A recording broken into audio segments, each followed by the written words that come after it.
Yan. Ayan, may oras na.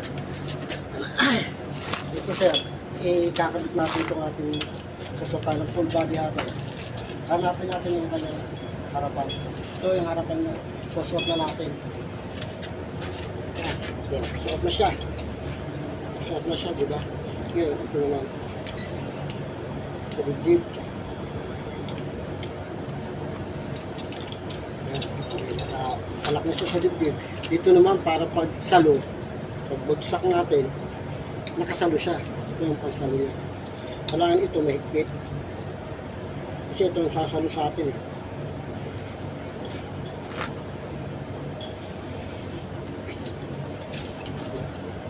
Ayan, mahigpit na siya. Okay. Nakabit na isa naman. Para sa tutorial na magsusot ng kanilang full body harness. Ito sinturong pangkaligtasan, kumbaga kasi umaangat tayo sa matataas na building. Pero pag sakay natin sa building, nakita yung gundula sa likod ko, doon tayo sasakay.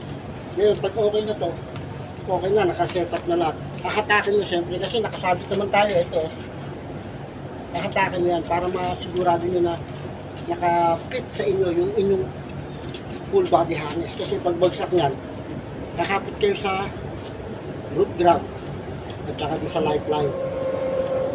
Ganyan lang tayo.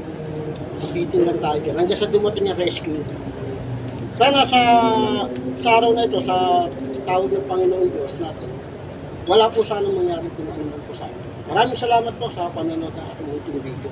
Tutorial lang po ito para po sa mga sumasakay sa bundok. Salamat po. God bless. Dong. Dong, hindi, wag ka.